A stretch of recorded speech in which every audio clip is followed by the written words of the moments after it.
नमस्कार दोस्तों, स्वागत है आपका लर्निफाई के यूट्यूब चैनल में। ये है अपनी आधुनिक भारतीय इतिहास की सीरीज़, जिसमें आज हम देखने वाले हैं भारतीय शिक्षा का उद्भव और विकास। इस वाले लेक्चर में हम देखेंगे किस प्रकार से भारत में शिक्षा व्यवस्था का उद्भव होता है और फिर कैसे धीरे धीरे उसका विकास होता जाता है। और हम 1813 से ये सिलसिला शुरू होता है, तब से लेकर हम जो अपनी लेटेस्ट जो न्यू एजुकेशन पॉलिसी आई है 2020 वाली, तब तक का सारा सफ़र जो है हम इसमें देखने वाले हैं कि किस प्रकार से शिक्षा का सफ़र जो है भारत में होता है। ठीक है, तो चलिए शुरू कर देते हैं आज का लेक्चर। हाँ जी, देखिए आज जो लेक्चर होने वाला है इसमें हम 100 साल का जो सफ़र था शिक्षा का वो देखेंगे, किस प्रकार से 1813 से लेकर 1913 ईस्वी तक के बीच में जो शिक्षा का सफ़र रहता है, किस प्रकार से उसका उद्भव होता है, विकास होता है, कौन कौन सी इससे रिलेटेड थियरीज होती है, कौन कौन से एक्ट्स होते हैं, कौन कौन से कमीशंस होते हैं। यूपीएससी से देखिए यहाँ से क्वेश्चन पूछ सकती है डायरेक्टली मेंस में भी कि शिक्षा से संबंधित जो उद्भव हुआ है, विकास हुआ, वो बताइए। बाकी देखिए प्रीलिम्स में तो स्टेटमेंट्स तो बनते रहते हैं कि 1813 के एक्ट ने जो है शिक्षा में सुधार किया, हंटर आयोग हो गया, मैकाले, ये सब जो है इनके बारे में जानकारी हमें पता होनी चाहिए। तो शुरू कर लेते हैं आज का लेक्चर। देखिए भारत में जब ब्रिटिश शासन की स्थापना हो जाती है, उसके बाद में भारत और विश्व और उस जो विश्व की दूसरी जो भी सभ्यताएं होती हैं उनके बीच में समागम की प्रक्रिया शुरू हो जाती है कि नहीं। कि अब हमारी सभ्यता मिल रही है, ब्रिटिशर्स की सभ्यता मिल रही है ना, तो दो सभ्यताएं मिली और भी विश्व की बहुत सारी सभ्यताएं मिलती हैं। ठीक है, पाश्चात्य जो संस्कृतियाँ अपने यहाँ आती हैं, पश्चिमी जो विद्वान अपने यहाँ आते हैं, पश्चिमी जो मिशनरियाँ हमारे यहाँ आती है, वो भारत में आधुनिक शिक्षा की प्रणाली की स्थापना करती है। ठीक है, फिर देखिए जब भारत में थोड़े बहुत लोगों ने शिक्षा हासिल कर ली और उन्होंने देखा कि हाँ, ज्ञान प्राप्त करने से तो इतने सारे अधिकार हम जान सकते हैं, और पश्चिमी देशों में तो हाँ इतने सारे अधिकार वहाँ के नागरिकों को मिले हुए हैं, तो हमें भी ये सब अधिकार चाहिए। तो फिर जो ब्रिटेन में जाकर जिन्होंने शिक्षा ग्रहण की, वो लोग भारत में आते हैं और वो भारत में आके पश्चिमी मूल्यों का प्रचार प्रसार करना शुरू कर देते हैं कि भैया हम लोगों को भी अब शिक्षा चाहिए, समानता का अधिकार हम लोगों को चाहिए ही चाहिए। ठीक है, अब देखिए अपने यहाँ ब्रिटिश शासन से पहले शिक्षा किस प्रकार से दी जाती थी। अब जैसे आज स्कूल्स में शिक्षा दी जाती है, कॉलेजेस में शिक्षा दी जाती है, ये तो ब्रिटिशर्स का शुरू किया हुआ ये एक प्रक्रिया इनकी करी हुई है। उससे पहले हमारे देश में तो शिक्षा व्यवस्था दी जाती होगी ना, तो वो सिर्फ और सिर्फ निजी प्रयासों पर आधारित हुआ करते थे। राज्य जो है उसमें एकदम कि सरकारी स्कूल खोल दिए, कॉलेज खोल दी, इस प्रकार से नहीं हुआ करता था। अगर प्राचीन काल में हम देखेंगे हमारे यहाँ जो गुरुकुल वगैरह हुआ करते थे, तो वो उच्च शिक्षा से रिलेटेड वगैरह राजा महाराजा जो थे, जो भी व्यापारी वगैरह होते थे, वो अपने निजी जो भी वो कर सकते थे उस हिसाब से उनको एक शिक्षा व्यवस्था में वो सपोर्ट किया करते थे। कोई डायरेक्टली आज के जैसे स्कूल्स होगा कि शिक्षा का अलग बजट होगा, ये सब चीज़ें नहीं हुआ करती थी, तो निजी प्रयासों पर आधारित हुआ करती थी। और जो भी भारतीय शासक हुआ करते थे, उन्होंने बहुत कम लोगों ने ऐसे शासक ऐसे हुए होंगे जिन्होंने शिक्षा की जिम्मेदारी सीधे सीधे ली होगी। और जो भी अगर कोई शिक्षा की जिम्मेदारी लेता भी था, तो वो उच्च शिक्षण संस्थानों को ही कुछ अपना सहयोग वगैरह किया करते थे। वो भी धार्मिक कारणों से ज़्यादा वो हुआ करता था, है ना। आम लोगों के लिए जो भी प्राथमिक शिक्षा की जिम्मेदारी अगर कौन देता था, तो मदरसे हो गए, मंदिर हो गए, मस्जिद हो गए, ये जो है ये ही संचालित किया करते थे कि मंदिर की ओर से जो है शिक्षा व्यवस्था संचालित की जा रही है। जो अपने मस्जिद है उनके द्वारा, मदरसे या मकतब है उनके द्वारा शिक्षा व्यवस्था दी जा रही है। तो इस प्रकार से शिक्षा व्यवस्था अपने यहाँ हुआ करती थी। ठीक है, अगर इस हिसाब से देखा जाए तो भारत में शिक्षा का स्तर को हम उन्नत नहीं कह सकते। अगर अब आप कुछ लोग ऐसे होते हैं कि उनको हर चीज़ भारत की ख़राब ही लगती है, या कुछ लोग ऐसे होते हैं उनको हर चीज़ सही ही लगती है, परंतु देखिए अपना देश है, और अगर हम देखें तो एक कंस्ट्रक्टिव अगर हम क्रिटिसिज्म करें तो उसमें कोई दिक्कत किसी को होनी नहीं चाहिए। तो एक शिक्षा का उन्नत स्तर तो अपने यहाँ नहीं था, जैसा आज के तौर पर हमारे देश में है वैसा तो नहीं ही हुआ करता था। पर देखिए फिर अंग्रेज भारत में आए, अंग्रेज़ों ने यहाँ पर फिर देखिए 1765 है ना, 1764 में बक्सर का युद्ध, फिर 1765 में इलाहाबाद की संधि, और 1765 से कंपनी को क्या बंगाल, बिहार और उड़ीसा की दीवानी मिल जाती है। उसके बाद में कंपनी थोड़ा थोड़ा राजनीतिक स्वरूप धारण करने लगती है, और फिर वो देखिए शिक्षा के क्षेत्र में सुधार करना प्रारंभ करती है। ये क्यों करती है, किसके पीछे क्या कारण रहे होंगे, वो सब कारण भी हम जानेंगे आगे, है ना।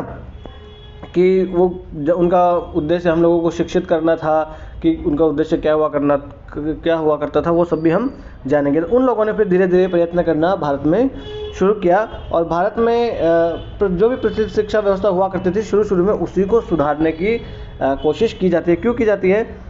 क्योंकि एकदम से डायरेक्टली जो है ब्रिटिशर्स ये रिस्क लेने को तैयार नहीं थे कि हम जाएं और आमूलचूल परिवर्तन कर दें और यहाँ की जनता विद्रोह कर दे, है ना।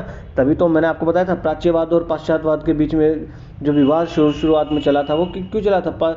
जो प्राच्यवादी थे वो क्या चाहते थे कि भारत के कानून कायदों के तरीके से शासन किया जाना चाहिए, भारत की परंपरा। तो देखें, अपने फारसी भाषा को जानना, संस्कृत भाषा को जानना, ये पहले जो प्राच्यवादी हुआ करते थे, है ना। वॉरेन हेस्टिंग्स हो गया, ये जो विलियम जोन्स वगैरह हैं, ये प्राच्यवादी हुआ करते थे, है ना।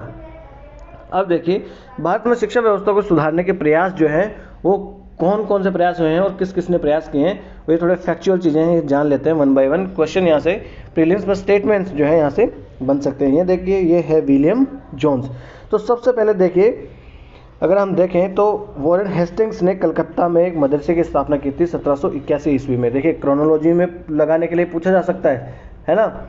ये क्रोनोलॉजी बहुत ज़्यादा जरूरी है। यूपीएससी में, पीसीएस वगैरह में, यूपीपीसीएस में भी क्रोनोलॉजी के क्वेश्चंस जो है बहुत ज़्यादा बनते हैं। अभी आरओ का पेपर हुआ है यूपीपीसीएस का, उसमें क्रोनोलॉजी के बहुत सारे क्वेश्चन हैं, 20-25 क्वेश्चन उसमें क्रोनोलॉजी के हैं, है ना। तो ये क्रोनोलॉजी हमें याद होनी चाहिए। तो 1781 में वॉरेन हेस्टिंग्स ने कलकत्ता मदरसा की स्थापना की थी, और उसका उद्देश्य क्या हुआ करता था? फारसी और अरबी जो है भाषाएं हैं उनका अध्ययन करना, इसका मकसद हुआ करता था कलकत्ता मदरसा का। तो देखिए, वॉरेन हेस्टिंग्स का ही एक काल है, 1773 से लेकर 1773 से लेकर 85 तक वॉरेन हेस्टिंग्स का काल है। तो कौन बनाएगा? वॉरेन हेस्टिंग्स ही बनाएगा। तो कलकत्ता मदरसा किसने बनाया? वॉरेन हेस्टिंग्स ने 1781 में। उसके बाद में सर विलियम जोन्स जो थे, उन्होंने एशियाटिक सोसाइटी ऑफ बंगाल की स्थापना की, और इसका उद्देश्य क्या हुआ करता था? भारतीय इतिहास और संस्कृति का अध्ययन करना इसका मुख्य उद्देश्य हुआ करता था। तो देखिए, ये सर विलियम जोन्स है ना, इनको तो खूब ही आप याद कर लेना। एशियाटिक सोसाइटी ऑफ बंगाल, ये तो बहुत सारे एग्जाम्स में पूछा जाता है। तो 1784 में ये बनाई गई थी एशियाटिक सोसाइटी ऑफ बंगाल। उसके बाद में जोनाथन डंकन नाम के एक व्यक्ति होते हैं, उन्होंने वाराणसी में संस्कृत कॉलेज की स्थापना की थी, है ना। संस्कृत कॉलेज ऑफ वाराणसी बनाया था जोनाथन डंकन ने 1791 ईस्वी में। तो सबसे पहले देखिए, कैसे कबूतरा वाला तो कहा था ना, कलकत्ता। उसके बाद में क्या होता है?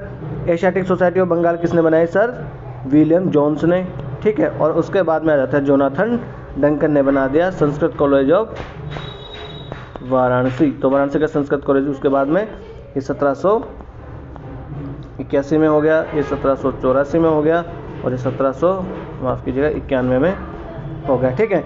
उसके बाद में 1800 ईस्वी में वेलेजली जो हुआ करता था, वेलेजली ने फोर्ट विलियम कॉलेज की स्थापना की थी, और इसका उद्देश्य क्या हुआ करता था? जो भी असैनिक अधिकारी हुआ करते थे उन अधिकारियों को शिक्षा देना इसका मुख्य उद्देश्य हुआ करता था। इससे पहले वाले लेक्चर्स में भी मैं आपको ये बता चुका हूँ। उसके बाद में 1817 ईस्वी आते आते राजा राममोहन राय, डेविड हेयर और सर हाइड ईस्ट, इन्होंने तीनों ने मिलकर कलकत्ता में हिंदू कॉलेज की स्थापना की थी। क्योंकि इनका मानना ये था कि जो भारतीय ज्ञान विज्ञान की जो शिक्षा दी जा रही है, भारतीय भाषाओं में दी जा रही है, इससे जो है कल्याण नहीं होने वाला है। हमें भी पाश्चात्य भाषाओं में जो है वो शिक्षा दो, पाश्चात्य ज्ञान विज्ञान की शिक्षा दो, तभी भारत आगे बढ़ पाएगा। ये राजा राममोहन राय वगैरह का मानना हुआ करता था। इसलिए इन्होंने हिंदू कॉलेज की स्थापना की थी 1817 ईस्वी में, ठीक है। फिर 1820 ईस्वी में आते आते बिशप कॉलेज की स्थापना की जाती है कलकत्ता में ही डेविड हेयर के द्वारा। देखिए, उस काल तक ज़्यादातर जो भी इनिशिएटिव्स लिए जाएंगे वो कलकत्ता में ही लिए जाएंगे, बंगाल में ही लिए जाएंगे। क्यों? क्योंकि देखिए, शुरू में जो अंग्रेज हुआ करते थे, इनकी राजधानी वगैरह बंगाली कलकत्ता ही हुआ करती थी, ठीक है। तो ये हमने जान लिया। शिक्षा व्यवस्था को सुधारने के प्रयास देखिए किस प्रकार से भारत में होते हैं, है ना। 1800 ईस्वी में लॉर्ड वेलेजली जो होते हैं, वो कंपनी के जो भी असैनिक अधिकारी होते हैं उनकी शिक्षा के लिए कलकत्ता में फोर्ट विलियम कॉलेज की ये स्थापना करते हैं। देखिए, ये है फोर्ट विलियम कॉलेज का चित्र। फिर 1802 ईस्वी में ये कॉलेज बंद कर दिया जाता है, मैंने आपको बताया था। फिर ये लेके जाया जाता है हेलेबरी में, है ना, लंदन में, ठीक है। फिर 1813 ईस्वी के चार्टर एक्ट के द्वारा शिक्षा का प्रसार करने के लिए प्रतिवर्ष 1 लाख रुपए देने का जो है एक नई पहल शुरू की जाती है। तो ये देखिए, 1813 ईस्वी के एक्ट ने 1 लाख रुपये जो है पर ईयर 1 लाख रुपए दिया जाएगा शिक्षा के प्रचार प्रसार के लिए। और देखिए जब भारत में ये प्रावधान किया गया है तो इससे पहले विश्व के कहीं भी किसी भी देश में ऐसा प्रावधान नहीं था। कोई एक निर्धारित बजट नहीं हुआ करता था, ब्रिटेन में खुद में नहीं हुआ करता था। तो सोच लीजिए 1813 में भारत में इन्होंने ये प्रावधान कर दिया। फिर 1817 ईस्वी में कलकत्ता हिंदू कॉलेज की स्थापना की गई। अभी मैंने आपको ऑलरेडी बताया, डेविड हेयर, राजा राम मोहन राय वगैरह ने मिलकर इसकी स्थापना की थी। डेविड ईस्टन वगैरह हुआ करते थे, सॉरी हाइड ईस्ट जो थे वो, है ना। फिर हिंदू कॉलेज की स्थापना की गई जिसमें पाश्चात्य विज्ञान और मानविकी की पढ़ाई अंग्रेजी माध्यम में की जाती थी, क्योंकि इनका मानना था कि जो भारत अगर आगे बढ़ सकता है तो वो पाश्चात्य विज्ञान है, पाश्चात्य भाषाएं वगैरह हैं, उन्हीं के प्रकाश की वजह से ही वो आगे बढ़ सकता है। अपने देश में जो ये सड़ी गली घिसी पिटी जो पढ़ाई होती है ना, उन चीज़ों से देश जो है वो आगे बढ़ने वाला नहीं है। इसलिए राजा राम मोहन राय ने मिलकर हिंदू कॉलेज की स्थापना 1817 ईस्वी में की थी बंगाल में। ठीक है, अब देखिए ये है आंग्ल प्राच्य विवाद। इसके बारे में मैं ऑलरेडी आपको पिछले लेक्चर्स में बता चुका हूँ, फिर भी यहाँ हम देख लेते हैं। आंग्ल प्राच्य विवाद क्या हुआ करता था? कुछ आंग्लवादी हुआ करते थे, कुछ प्राच्यवादी हुआ करते थे। प्राच्यवादी का मानना ये था कि भारत में जो है वो शासन किस प्रकार से किया जाना चाहिए, भारत की जो संस्कृति है, भारत के जो कानून है उसके अकॉर्डिंग किया जाना चाहिए। भारत की सभ्यता को सम्मान की दृष्टि से देखते थे, है ना। ये कहते थे कि भारत की जो सभ्यता है वो ब्रिटेन की सभ्यता या यूरोप की सभ्यता के बराबर पुरानी है ना, और इसमें भी बहुत सारा ज्ञान है, और हम लोगों को इन भाषाओं का ज्ञान प्राप्त करके इन जो भी इनके शास्त्र वगैरह उनसे ज्ञान प्राप्त करना चाहिए हम लोगों को भी, फिर उसको शासन के कार्य में उपयोग किया जाना चाहिए उसका। ये प्राच्यवादियों का मानना था। फिर जो आंग्लवादी आते हैं, आंग्लवादी कहते हैं कि नहीं, ये सब बकवास है, भारतीय वासियों के पास कोई ज्ञान व्यान नहीं है, सारा ज्ञान जो है वो ब्रिटेन वालों के पास है, यूरोप वालों के पास है, ये तो बर्बर है, इनको कुछ अकल नहीं है। ठीक है, इनको अगर कुछ भी सिखाना होगा और इनका विकास तभी हो सकता है जब ये पाश्चात्य ज्ञान विज्ञान जो है उससे उसका अगर ग्रहण करेंगे तभी ये आगे बढ़ पाएंगे, है ना। तो जैसे विलियम जोन्स हो गया, वॉरेन हेस्टिंग्स हो गया, ये हुआ करते थे प्राच्यवादी। फिर कॉर्नवालिस वगैरह आ जाते हैं, वेलेजली आ जाते हैं, और आगे जाके मैकॉले बेंटिक वगैरह आ जाते हैं। ये तो घोर आंग्लवादी हुआ करते थे। ठीक है, देखिए एक 10 सदस्यों की लोक शिक्षा की सामान्य समिति गठन की जाती है, और वो सामान्य समिति कुछ मुद्दों को लेकर 2 दलों में बढ़ जाती है। एक होते हैं प्राच्य दल के नेता जो कि एसटी प्रिंसिप हुआ करते थे, और दूसरे हुआ करते थे आंग्ल समर्थकों के समर्थक, और जिनके हिमायती कौन हुआ करते थे? मैकॉले हुआ करते थे। फिर लास्ट में देखिए जीत इनकी आंग्ल दल वालों की हो जाती है, क्योंकि फिर मैकॉले देखिए बड़े दम्भ के साथ ये घोषणा करता है, बड़े घमंड के साथ कहता है कि भारत और जो भी अरबी ज्ञान है वो पूरी वहाँ की जो धार्मिक पुस्तकें जितना भी ज्ञान है उनका ज्ञान जो है, अगर उसकी तुलना उन्होंने की कि यूरोप की एक अच्छी सी लाइब्रेरी की एक ताक के बराबर उनका ज्ञान नहीं है। ठीक है ना। इस वक्त के बाद से प्राच्यवादियों की हार हो जाती है और आंग्लवादी जीत जाते हैं, और फिर जो है भारत में शिक्षा व्यवस्था अंग्रेजी माध्यम में देना शुरू हो जाती है। यहाँ से देखिए आपको याद रखने वाली चीज़ है ये लोक शिक्षा की सामान्य समिति। यूपीएससी ने एक बार क्वेश्चन पूछ लिया था, और उसमें क्वेश्चन ये था कि निम्नलिखित में से कौन कौन से जो एक्ट या समितियां हैं जिन्होंने भारत में शिक्षा व्यवस्था के प्रचार प्रसार में सहयोग किया। तो उनमें देखिए 1813 का एक्ट दिया था, मैकॉले समिति, सैडलर एक्ट वगैरह दिया था। एक उसमें दिया हुआ था शिक्षा की सामान्य जन समिति, है ना। तो ये वाली समिति के बारे में किसी ने सुन नहीं रखा था, तो इसको लोगों ने गलत कर दिया और क्वेश्चन हो जाता है, फिर गलत 2 नंबर आपके गए, है ना। तो इस प्रकार से याद रखना, ये लोक शिक्षा की सामान्य समिति जो है ना, ये भी शिक्षा व्यवस्था से संबंधित ही रही है। ठीक है साहब, आगे आ जाते हैं। अब देखिए 1835 का 1813 का एक्ट हमने देख लिया। 1813 के एक्ट में क्या हुआ था? 1813 के एक्ट में देखिए 1 लाख रुपए का प्रतिवर्ष जो है वो शिक्षा व्यवस्था पर खर्च करने के लिए बजट बना दिया गया था। और 1813 के एक्ट के माध्यम से ही तो जो ईसाई मिशनरियाँ थी उनको भारत में आकर शिक्षा के प्रचार प्रसार व्यवसाय शिक्षा के प्रसार की उनको जिम्मेदारी दी गई थी कि बाद आप आ सकते हो और वो एक लाइसेंस लेके आप यहाँ पर शिक्षा का प्रचार प्रसार कर सकते हो, है ना।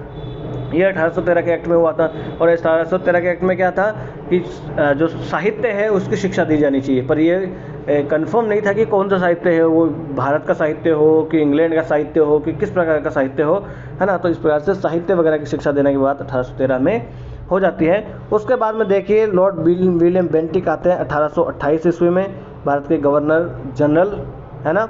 पहले गवर्नर जनरल यही होते हैं, क्योंकि 1833 के एक्ट से भारत जो बंगाल का गवर्नर जनरल हुआ करता था उसे अब भारत का गवर्नर जनरल कहा जाने लगा। तो 1828 से लेकर 1835 ईस्वी तक इनका शासनकाल रहता है ना। इन्हीं के काल में देखें, क्योंकि ये घोर आंग्लवादी हुआ करते थे विलियम बेंटिक, पर हालांकि ये आंग्लवादी हुआ करते थे परंतु फिर भी ये ठीक ठाक व्यक्ति हुआ करते थे, जो लॉर्ड विलियम बेंटिक हुआ करते थे। इन्हीं के काल में लॉर्ड मैकॉले विधि सदस्य के रूप में शामिल होते हैं, आईपीसी है ना, और वो सीआरपीसी वगैरह सब यही तो बनाते हैं, है ना। तो भारतीय शिक्षा के क्षेत्र में गवर्नर जनरल की कार्यकारिणी परिषद में के सदस्य लॉर्ड मैकॉले ने 2 फरवरी 1835 ईस्वी को अपना महत्वपूर्ण स्मरण पत्र मिनट लिखा, है ना।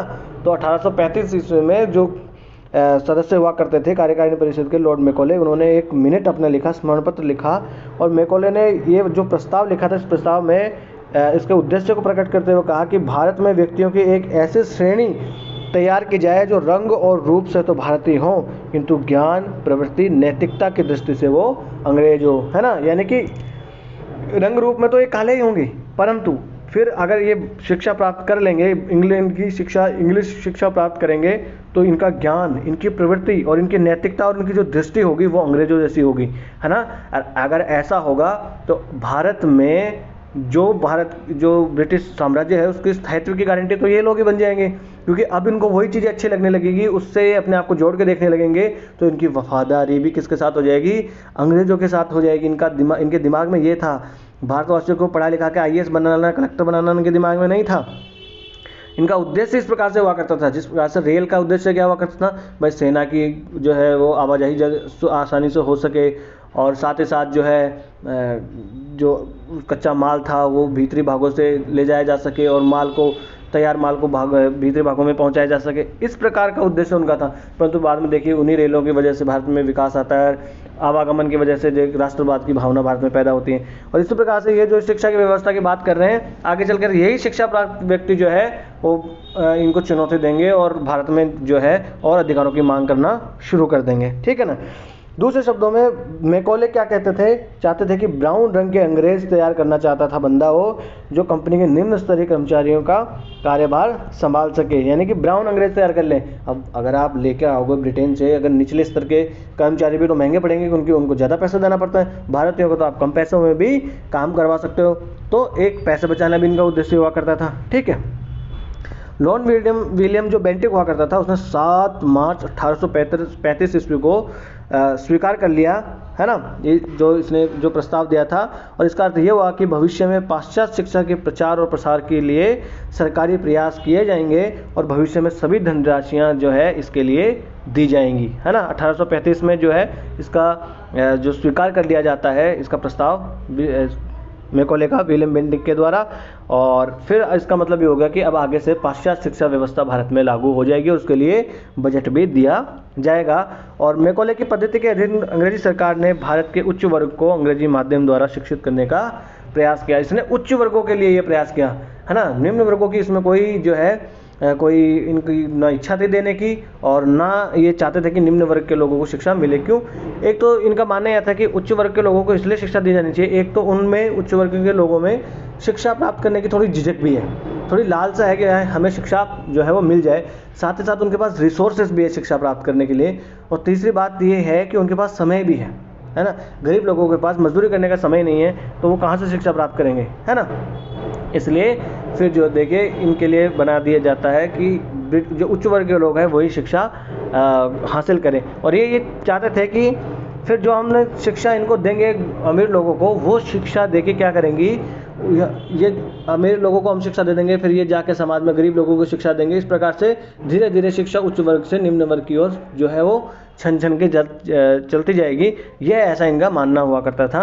और इस सिद्धांत को कहते हैं अधोमुखी निस्यंदन का सिद्धांत या डाउनवर्ड फिल्ट्रेशन थियरी। इसका मतलब क्या हुआ, देखिए ये उच्च वर्ग है, ये शिक्षा उच्च वर्ग के अंदर डाली जा रही है और यहाँ से छन के नीचे की तरफ जा रही है निम्न वर्ग की, और यही होता था शिक्षा का अधोमुखी निस्यंदन सिद्धांत। और इसका प्रतिपादक कौन हुआ करता था? लॉर्ड ऑकलैंड इसका प्रतिपादक हुआ करता था। याद रखना, क्वेश्चन बना देगी यूपीएससी स्टेटमेंट के अधोमुखी निस्यंदन सिद्धांत का प्रतिपादक लॉर्ड मैकॉले था। आपको लगेगा कि सर बात तो सही कह रहे हैं, लॉर्ड मैकॉले का था, पर लेकिन नहीं, है ना। इसका जो है अधोमुखी निस्यंदन सिद्धांत का प्रतिपादक हुआ करता था लॉर्ड ऑकलैंड।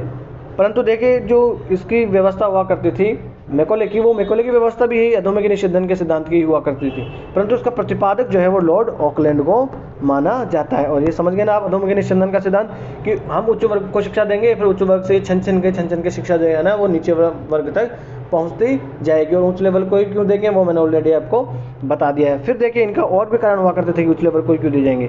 देखिए ये भारत में कोई रिस्क लेने को तैयार नहीं थे। ये जो भारत में ट्रेडिशनली क्या हुआ करता था कि शिक्षा प्राप्त करना किसका अधिकार है, उच्च वर्ग को ही जो है, जो 4 वर्ण हैं अपने बने हुए हैं, तो 4 वर्णों में उच्च वर्ग का जो व्यक्ति है वही शिक्षा प्राप्त कर सकता था। अगर निम्न वर्ग का आदमी स्कूल में जाएगा तो उच्च वर्ग का आदमी बैठेगा ही नहीं वहाँ पर, है ना। ऐसा हुआ करता था, बाबा साहब भीमराव अम्बेडकर के साथ ऐसा हुआ, उनको स्कूल में नहीं जाने दिया जाता था, ऐसे ही और अलग बैठा करते थे बाद में। तो तब तक तो देखिए बहुत थोड़ा आधुनिकता आ गई थी भारत में, भारत के लोग भी लड़ने लगे थे इन चीज़ों के लिए, भारत के खुद के अंदर से आवाज़ें उठने लगी थी कि ऐसा नहीं होना चाहिए। और इस वक्त तक तो देखिए ऐसा हुआ करता था। तो इन लोगों ने जानबूझ के, अंग्रेजों ने जो सवर्ण, जो एक आप कहो चाहे पुलिस में हो, चाहे सेना में हो, चाहे शिक्षा में हो, एक उसका सवर्ण चरित्र इन्होंने बनाए रखा। अगर क्वेश्चन आ जाए कहीं स्टेटमेंट वगैरह क्वेश्चन भी कि अंग्रेजों ने जो शिक्षा व्यवस्था है इसने जानबूझकर जो है भारत में विभाजन पैदा किया, तो हाँ, क्योंकि इस शिक्षा से जो निम्न वर्ग के लोग थे, निम्न वर्ग के लोग हमेशा दूर ही रहे इससे। जो दलित पिछड़े हुए लोग हैं वो हमेशा इस शिक्षा से, और महिलाएं हो गई, इस शिक्षा से हमेशा दूर ही रहीं। ठीक है, आ जाते हैं अब चार्ल्स वुड का निर्देश पत्र। 1835 का मैकॉले का आ गया, उसके बाद में वुड का डिस्पैच आता है, वुड का निर्देश पत्र आ जाता है। 1 मिनट में पानी पी लूँ।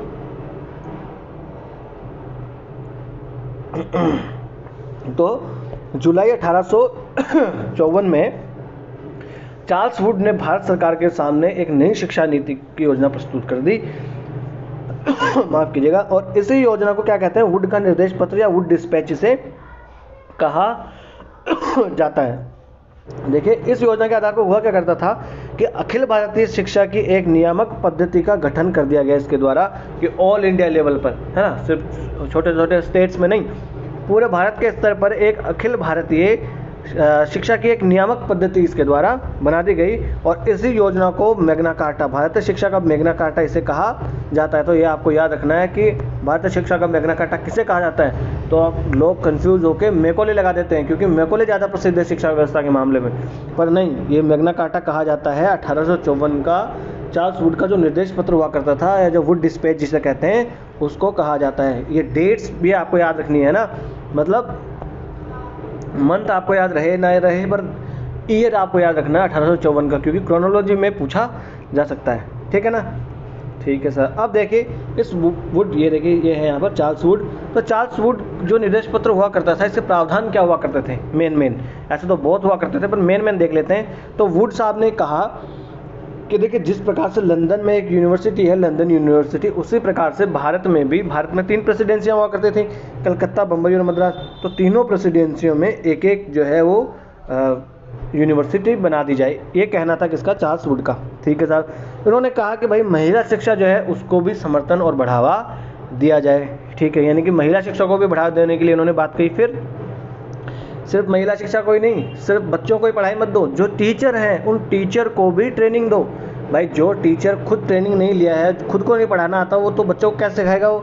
तो इसी प्रकार से उन्होंने बताया कि अध्यापक प्रशिक्षण संस्थानों की भी स्थापना की जानी चाहिए। तो जो अपनी न्यू एजुकेशन पॉलिसी है ना 2020 वाली, उसमें भी ये बात कही गई है अध्यापक प्रशिक्षण वाली, है ना। फिर उन्होंने कहा कि उच्च शिक्षा का माध्यम जो है ना वो अंग्रेजी होना चाहिए, लेकिन देसी भाषाओं को भी इसमें प्रोत्साहित किया जाना चाहिए। इन्होंने कहा कि उच्च शिक्षा में जो है वो माध्यम क्या हो, उच्च शिक्षा में उसका माध्यम होना चाहिए अंग्रेजी, पर देसी भाषाओं के साथ ही साथ में प्रोत्साहन दिया जाना चाहिए। और जो ग्राम स्तर की जो देसी भाषाई प्राथमिक पाठशाला है और जिला स्तर पर एंग्लो वर्नाकुलर हाई स्कूल संबंधी कॉलेज खोले जाएं। तो इन्होंने क्या कहा कि देखिए हाई स्कूल मतलब जो आप कहो कि प्राथमिक स्कूल जो है वो तो होना चाहिए वर्नाक्युलर लैंग्वेज में, है ना। वर्नाक्युलर मतलब जो नेटिव लैंग्वेज है यहाँ की देसी भाषाओं में होना चाहिए, याद रखना आप चार्ल्स वुड का, तभी तो उसे मैग्ना कार्टा कहा जाता है। तो जो प्राथमिक स्कूल है वो होना चाहिए आपकी देसी भाषाओं में, ठीक है। और जो हाई स्कूल है वो एंग्लो वर्नाक्युलर में होनी चाहिए, यानी वर्नाक्युलर का मतलब होता है देसी भाषाएं यहाँ की। एंग्लो मतलब कि इंग्लिश और वर्नाक्युलर दोनों प्रकार के मिश्रित जो उसमें भाषाएं हों हाई स्कूल तक आते आते, है ना। क्योंकि इनका मानना था कि जो बच्चे होते हैं ना वो उसी भाषा में ज़्यादा सीख सकते हैं जो वो समझते हैं, है ना। और अपनी न्यू एजुकेशन पॉलिसी में सेम टू सेम यही बातें। तो जो एंग्लो वर्नाकुलर लैंग्वेजेस हो जाए हाई स्कूल में, और जब आ जाए हायर एजुकेशन की बात, तो वो अंग्रेजी माध्यम में दे दो। जैसे अभी भी अपने यहाँ होते हैं ना, अब अगर आप पीएचडी करते हो तो वो इंग्लिश में होती है। इस प्रकार से जो है हायर एजुकेशन जो है वो किसमें, इंग्लिश में होनी चाहिए। फिर सरकार पाश्चात्य शिक्षा, कला, विज्ञान और दर्शन का भी प्रचार प्रसार करे, है ना। अब देखिए, जो 1813 वाले एक्ट में स्पष्ट नहीं था कि कौन सा साहित्य जो है उसका प्रचार प्रसार करना चाहिए, कौन सा पढ़ना चाहिए, वो अब यहाँ आके जो है वो साफ हो जाता है वुड के डिस्पैच में कि भैया जो पाश्चात्य दर्शन जो है उसका प्रचार प्रसार इनको किया जाना चाहिए। पाश्चात्य शिक्षा होनी चाहिए, पाश्चात्य कला का, पाश्चात्य विज्ञान का, पाश्चात्य जो फिलॉसफी है, दर्शन है, उसका भी भारत में प्रचार प्रसार किया जाना चाहिए। तो इनने क्या कर दिया, तीनों लेवल पे तो इनने लैंग्वेज बता दी कि प्राथमिक स्तर पर जो है वो देसी भाषाओं में, हाई स्कूल पे देखिए एंग्लो वर्नाकुलर में, और उच्च जो शिक्षा है वो इंग्लिश में दी जानी चाहिए। महिलाओं को शिक्षा को बढ़ावा दिया जाना चाहिए, साथ ही साथ टीचर्स की ट्रेनिंग भी होनी चाहिए। और लंदन विश्वविद्यालय की तर्ज पर कलकत्ता, बम्बई और मद्रास में 3 यूनिवर्सिटीज़ बना दी जाए, और पश्चिमी जो ज्ञान, विज्ञान, कला, साहित्य जो है उसका प्रचार प्रसार किया जाना चाहिए। ये हो गया 1854 का वुड डिस्पैच। फिर आ जाता है 1882-83 में हंटर आयोग, है ना।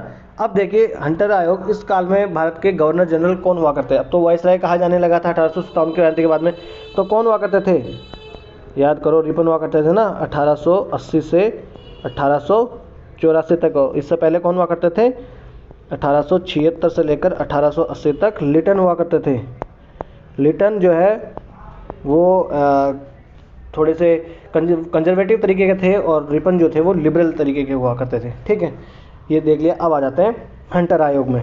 तो 1854 के बाद में शिक्षा के क्षेत्र में देखिए खूब प्रगति हो जाती है, और उसी प्रगति का अध्ययन करने के लिए 1882 ईस्वी में W हंटर जो होते हैं उनकी अध्यक्षता में आयोग की नियुक्ति की जाती है। और इस आयोग का जो मुख्य उद्देश्य क्या हुआ करता था, इसका उद्देश्य था प्राथमिक और माध्यमिक शिक्षा की समीक्षा करना। ये याद रखना, इसको मत भूलना। जिस चीज़ को मैं जोर देके बोल रहा हूँ कि बेटा ये याद रखना, इसको तो भूलना ही मत।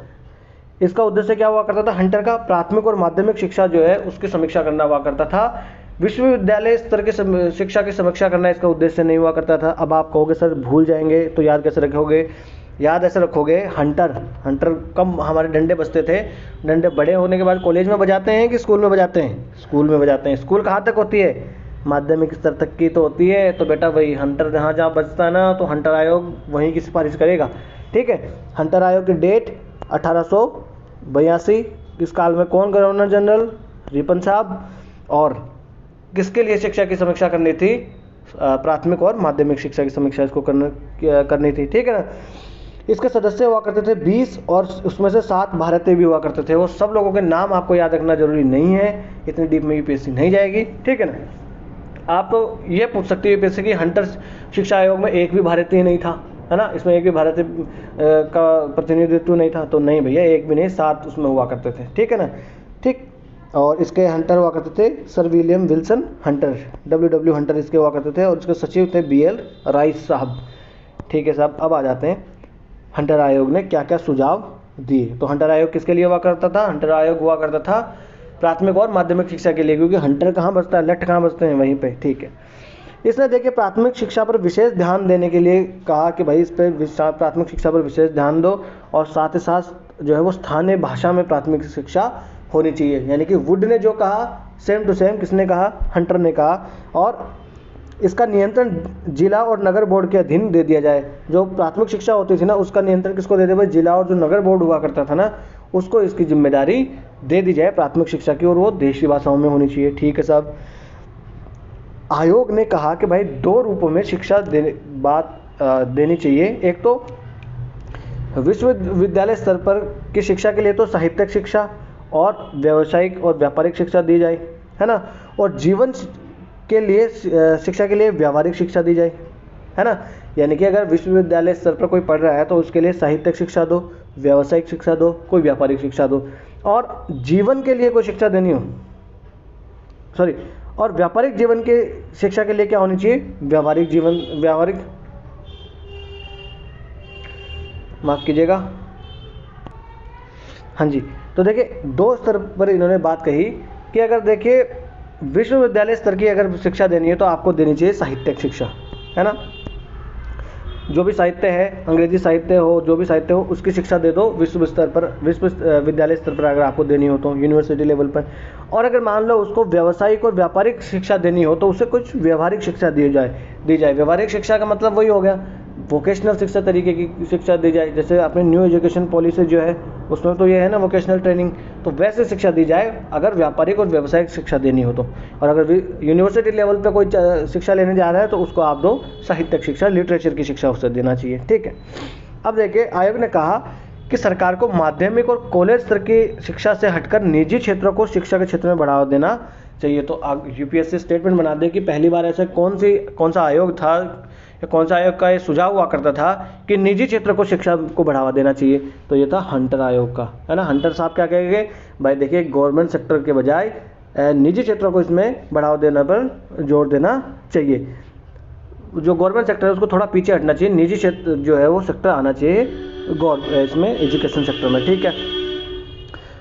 आयोग ने कहा कि जो प्रेसिडेंसी नगर है, कौन से, कलकत्ता, बम्बई और मद्रास, उनको में तो हो ही कॉलेजेस, साथ ही साथ दूसरे जो नगर हैं, दूसरे जो शहर है, वहाँ पर भी महिला कॉलेज खोले जाने चाहिए। देखिए ये महिला शिक्षा को बढ़ावा देने वाले हुआ करते थे, महिला शिक्षा को ये आगे रखा करते थे, है ना। तो वुड ने भी यही कहा, महिला शिक्षा की बात कही, हंटर ने भी महिला शिक्षा की बात कही कि महिला शिक्षा जो है वो दी जानी चाहिए, और सिर्फ 3 प्रेसिडेंसी नगरों में नहीं, बाकी नगरों में भी कॉलेजेस खोलें और महिलाओं को शिक्षा दी जानी चाहिए। और महिला शिक्षा को देने। फिर 1882 में पंजाब में और 1827 में इलाहाबाद में विश्वविद्यालयों की स्थापना जो है वो हंटर आयोग के सुझाव के बाद के उपरांत ही हुई थी, है ना। पंजाब में 1882 में और 1887 में इलाहाबाद में विश्वविद्यालयों की स्थापना हो जाती है इसके बाद में। ठीक है ना। तो अगर पूछो याद करने के लिए फिर से, तो देखिए एक तो इन्होंने कहा कि स्थानीय भाषाओं में शिक्षा दी जानी चाहिए प्राथमिक लेवल पर, और उसको जिम्मेदारी किसको, जो जिला और नगर बोर्ड है उसको दे देनी चाहिए। साथ ही साथ 2 स्तर की इसमें एजुकेशन की बात कर ली, यूनिवर्सिटी लेवल पर जाए तो लिटरेचर की, और अगर व्यापारिक और व्यवसाय के लिए चाहिए तो आपको क्या व्यावहारिक शिक्षा दी जानी चाहिए, यानी वही वोकेशनल वाली शिक्षा दी जानी चाहिए। और माध्यमिक और कॉलेज स्तर की शिक्षा में आप जो गवर्नमेंट सेक्टर है उसको पीछे हटना चाहिए, और जो प्राइवेट सेक्टर है, निजी सेक्टर, उसको आगे आना चाहिए। और महिला शिक्षा को इन्होंने बढ़ावा देने की बात की कि सिर्फ प्रेसिडेंसी नगर है कलकत्ता, मुंबई, मद्रास, सही में नहीं, बाकी सारे नगरों में भी कॉलेजेस खोलो और महिला शिक्षा को बढ़ावा दो, है ना। साथ ही साथ फिर पंजाब और इलाहाबाद विश्वविद्यालयों की स्थापना जो है वो हंटर आयोग के सुझाव पर होती है। ये स्टेटमेंट बन जाएगा कि किसके बाद में इनकी होती है, तो पंजाब में 1882 में और 1887 में इलाहाबाद में होती है। तो हंटर आयोग हमने देख लिया 1882-83। ठीक है। अब आ जाते हैं भारतीय विश्वविद्यालय अधिनियम 1904, है ना। तो भारतीय विश्वविद्यालय अधिनियम 1904 देखिए है शिक्षा से रिलेटेड, परंतु इसका उद्देश्य कोई शिक्षा को बढ़ावा देना नहीं इसका हुआ करता था। आप सोचो ये टाइम कौन सा चल रहा है, इस टाइम पे गवर्नर जनरल या वायसराय भारत का कौन हुआ करता था, तो 1898 से लेकर 1905 ईस्वी तक कौन हुआ करता था, बताइए कौन हुआ करता था, लॉर्ड कर्जन हुआ करता था भारत का वायसराय। और लॉर्ड कर्जन को तो आप जानते हैं बंगाल विभाजन इसने कराया दिया। तो ये किस प्रकार का आदमी था, ये तो थोड़ा कंजर्वेटिव सोच वाला आदमी था, तो ये कोई अच्छा काम तो बिल्कुल करेगा नहीं, है ना। तो लॉर्ड कर्जन देखिए ये 1901 में शिमला में शिक्षा सम्मेलन बनाता है, और 1902 में एक भारतीय विश्वविद्यालय आयोग का गठन कर देता है, और 1904 में फिर ये विश्वविद्यालय अधिनियम लागू कर देता है। तो आयोग बनाता है 1902 में और अधिनियम बनाता है उस आयोग की सिफारिश पर 1904 ईस्वी में। तो हुआ क्या करता था, ये अपने शासनकाल में गुण और दक्षता के नाम पर विश्वविद्यालय पर सरकारी नियंत्रण का ये बढ़ाना चाहता है कि जो इस काल तक क्या हुआ करता था, देखिए भारत में जो विश्वविद्यालय हुआ करते थे वो भारतीय राष्ट्रीय आंदोलन के गढ़ बन चुके थे, है ना। जो भी जो स्टूडेंट्स हुआ करते थे वो बढ़ चढ़ कर हिस्सा ले रहे थे भारतीय राष्ट्रीय आंदोलन में, है ना। क्योंकि जो आदमी को शिक्षा प्राप्त हो गई है, ये ऑब्वियस सी बात है कि वो कोई भी अथॉरिटी हो उसको चैलेंज करेगा।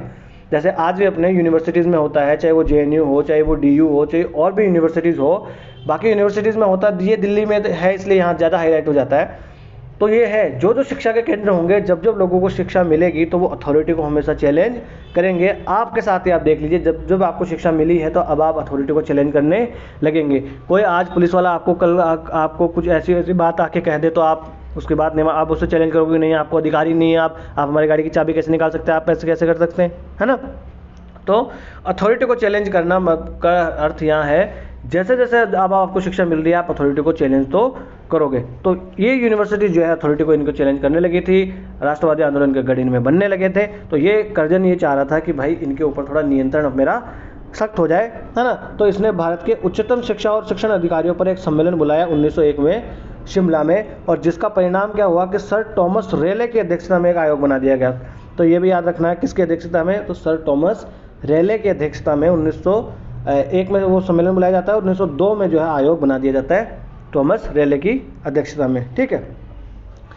इस आयोग का काम क्या था कि विश्वविद्यालयों की नीति, सिर्फ विश्वविद्यालय, यहाँ आप देखिए जो अपना हुआ करता था हंटर, वो उसका उद्देश्य क्या था, हंटर का उद्देश्य हुआ करता था सिर्फ और सिर्फ जो प्राथमिक और माध्यमिक शिक्षा से संबंधित, और विश्वविद्यालय अधिनियम में जो नाम में विश्वविद्यालय तो विश्वविद्यालय से रिलेटेड होगा, तो सिर्फ यूनिवर्सिटी है उसकी नीतियां और कार्य क्षमता के बारे में इसको विचार करना था कि इनके संबंध में क्या नीतियां करें, बनाएं, क्या कार्य क्षमता इनकी बढ़ाई जा सकती है, घटाई जा सकती है। इस मामले में जो टॉमस रेले आयोग था उसको इस पर विचार करना था, ठीक है साहब। तो प्राथमिक और माध्यमिक शिक्षा इसके दायरे से बाहर हुआ करती थी। आयोग की शिक्षा जो भी इसके सिफारिशें की उसको ध्यान में रखते हुए 1904 में भारतीय विश्वविद्यालय अधिनियम बना दिया गया। और इस अधिनियम के प्रावधानों के अंतर्गत बात क्या हुई कि विश्वविद्यालय जो हुआ करते थे यूनिवर्सिटीज़, उनकी क्षेत्रीय सीमाएं तय करने का अधिकार किसको दे दिया गया, तो यूनिवर्सिटी की क्षेत्रीय सीमाएं तय करने का अधिकार दे दिया गया लॉर्ड गवर्नर जनरल, जो गवर्नर जनरल हुआ करता था उसको दे दिया गया, है ना। तो यही तो चाहता था कर्जन, ठीक है। और लॉर्ड कर्जन ने कार्य क्षमता और गुणवत्ता को बढ़ाने के नाम पर इस विश्वविद्यालय पर क्या किया, सरकारी नियंत्रण को बढ़ाने का काम इसने किया। एक नाम में तो क्या रहा था कि मैं कार्य क्षमता और गुणवत्ता बढ़ाने के नाम पे कर रहा हूँ। जैसे आज भी जिन जिन देशों में जो सरकार अथॉरिटेरियन होती जा रही है वो क्या करेगी, देश के हित में हम ऐसा कर रहे हैं। अफ्रीका के देशों में देखो आप, वहाँ पे तख्ता पलट हो जा रहा है, मिलिट्री लीडर्स आ जा रहे हैं, वहाँ के राष्ट्रपति प्रधानमंत्री को जेल में डाल दे रहे हैं और मिलिट्री लीडर्स आ जा रहे हैं सत्ता में। तख्ता पलट हो रहा है ना वहाँ, है ना। देखिए तख्ता पलट वाले क्वेश्चन भी बनते हैं बहुत, तो ये भी याद रखना, है ना। मैंने अपने चैनल पे ही डाल रखा है वो, तो अपने जो कम्युनिटी टैब है ना वहाँ पर मैंने एक लिस्ट डाल रखी है कि हाल फिलहाल में अफ्रीका के कौन कौन से देशों में तख्ता पलट हुआ है, तो वो एक बार देख लीजिएगा, है ना। तो अब आ जाते हैं, तो वो यही कहते हैं कि हम देखिए देश की सुरक्षा के लिए, देश के विकास के लिए ये हमने तख्ता पलट किया है। तो सेम यही कहता था कि मैंने यूनिवर्सिटीज़ की कार्य क्षमता बढ़ाने के लिए और गुणवत्ता बढ़ाने के लिए देखिए इनके ऊपर मैं ये आयोग बनाया हूँ। पर इसका मुख्य उद्देश्य हुआ करता था जो भी यूनिवर्सिटीज़ थी उस पर सरकारी नियंत्रण को बढ़ा दें, है ना। ये चाहता था कि देखिए शिक्षित राष्ट्रवादियों की संख्या को कम कर दिया जाए और उन्हें ब्रिटिश सत्ता के लिए प्रतिबद्ध बनाया जाए, है ना। जो भी शिक्षित राष्ट्रवादी है उनको कम कर दिया जाए यहाँ से, ठीक है। फिर राष्ट्रवादी लोगों ने इसकी खूब आलोचना करी और साम्राज्यवाद को बढ़ावा देने वाले कदम के रूप में इसको बताया जाता है, और इसको राष्ट्रवादी भावनाओं को दमन करने वाला अधिनियम भी से माना जाता है। और 1904 आते आते तो देखिए भारतीय राष्ट्रीय आंदोलन खूब उभार पर रहता है और खूब जागरूकता भारत में आ चुकी होती है अब तक तो। और गोपाल कृष्ण गोखले जो है इन्होंने क्या कहा था कि राष्ट्र शिक्षा को पीछे की ओर ले जाने वाला अधिनियम है ये 1904 का अधिनियम। तो ये भी पीसीएस वगैरह में सब पूछ लेता है कि ये किसने कहा था कि भारतीय जो विश्वविद्यालय अधिनियम 1904 है वो राष्ट्रीय शिक्षा को पीछे की ओर ले जाने वाला अधिनियम है। तो वो दे देगा लाला लाजपत राय, गोपाल कृष्ण गोखले, दादा भाई नौरोजी, गांधी जी, है ना, इस प्रकार से, ठीक है। तो ये हमने देख लिया विश्वविद्यालय अधिनियम 1904, और इसके प्रावधान देखिए यहाँ देख लेते हैं। यह देखिए कौन लॉर्ड कर्जन किस प्रकार से देख रहा है घूर घूर के, अब गए तुम्हारे दिन घूर के देखने के, ठीक है। तो इसके प्रावधान हुआ करते थे कि विश्वविद्यालय को अध्ययन तथा शोध के लिए प्रोफेसर और लेक्चर की नियुक्ति करनी चाहिए। इसमें उप सदस्यों का कार्यकाल 6 वर्ष और सदस्यों की न्यूनतम संख्या 50 और अधिकतम संख्या 100 से अधिक नहीं होनी चाहिए इसके अंदर। और अधिनियम के तहत गैर सरकारी कॉलेजों पर सरकारी नियंत्रण जो है वो कड़ा कर दिया जाता है। यानी कि जो सरकारी थे उन पर तो सरकारी नियंत्रण था ही, जो गैर सरकारी हुआ करते थे उन पर भी सरकारी नियंत्रण इन्होंने कड़ा कर दिया। और विश्वविद्यालयों की जो क्षेत्र सीमाएँ हैं उसका निर्धारण का अधिकार किसको दे दिया, गवर्नर जनरल को दे दिया। ये याद रखना है दो, तो ये अधिनियम, ये कौन सदस्य हो गया, ये भले आपको याद ना रहे चलेगा, इतने डीप में कोई नहीं जाएगा, पर ये दो आप याद रख लेना कि कॉलेजों पर तो कड़ा नियंत्रण कर दिया इसने, और साथ ही साथ क्षेत्र सीमाएं निर्धारण करने का अधिकार गवर्नर जनरल को दे दिया गया। और 1902 से 5 लाख रुपए वार्षिक 5 वर्ष के लिए विश्वविद्यालय हेतु तय कर दिया गया कि 5 लाख रुपए अब वार्षिक देंगे। 1813 में क्या हुआ करता था, 1 लाख रुपए, है ना, अब वो 5 लाख हो जाता है अब आते आते, है ना। और इसके बाद से देखिए सरकारी अनुदान जो है वो सरकारी नीति का हिस्सा बन जाती है। तो ये हमने देख लिया 1904 का यूनिवर्सिटी अधिनियम। थोड़े से कुछ महत्वपूर्ण तथ्य यहाँ पर दिए हुए हैं, जैसे कि बड़ौदा वो पहला राज्य था जिसने अनिवार्य प्राथमिक शिक्षा के सिद्धांत को स्वीकार किया था, है ना, 1905 में। और थॉमस रेले कमीशन जो हुआ करता था 1902 में बनाया था, जिसकी सिफारिशों के आधार पर यूनिवर्सिटी एक्ट आया था। उसमें देखिए भारतीय भी हुआ करते थे, 2 भारतीय इसमें थे, एक तो सैयद हुसैन बिलग्रामी और एक जस्टिस गुरुदास बनर्जी हुआ करते थे, तो 2 उसमें भारतीय भी थे। तो यूपीएससी पूछ ले कि इसमें भारतीय थे कि नहीं थे, तो थे। हंटर आयोग में 20 सदस्यों में 7 थे। और यहाँ पर भी देखिए रेले जो शिक्षा कमीशन बना था 1902 में, उसमें भी 2 हुआ करते थे, जस्टिस गुरुदास बनर्जी और सैयद हुसैन बिलग्रामी। तो ये तो 2 ही हैं, तो नाम इनके याद रख लेना, सैयद हुसैन बिलग्रामी और गुरुदास बनर्जी। गुरु शिक्षा का मामला तो गुरु ही होंगे, और गुरु क्या होंगे, बिलग्रामी ही होंगे। ठीक है साहब। अब आ जाते हैं 1913 का सरकारी प्रस्ताव, है ना। तो 21 फरवरी 1913 को सरकार एक महत्वपूर्ण प्रस्ताव पारित करती है, और इस प्रस्ताव में ये कह दिया गया कि जो प्रांतीय सरकारें हैं वह समाज के निर्धन और पिछड़े वर्ग के बच्चों को निःशुल्क प्राथमिक शिक्षा देने का प्रबंध कर दें। तो ये यूपीएससी पूछ लेगी कि कौन सा ऐसा प्रस्ताव था जिसमें ये कहा गया कि ये प्रांतीय सरकारों की जिम्मेदारी है कि वो समाज के निर्धन और पिछड़े बच्चों को फ्री में एजुकेशन दे। आप फ्री का नाम सुन के गलत कर दोगे कि यार 1913 में कहाँ फ्री की बात हो जाएगी, ये तो राइट टू एजुकेशन तो अभी लागू हुआ है 2009 में। तो ऐसी बात नहीं है, उस काल में भी फ्री शिक्षा देने की बात हो गई थी। क्यों? क्योंकि देखिए प्रांतीय इस 1913 आते आते प्रांतीय सरकारों में थोड़ी थोड़ी स्वायत्तता दी जाने लगी थी, है ना।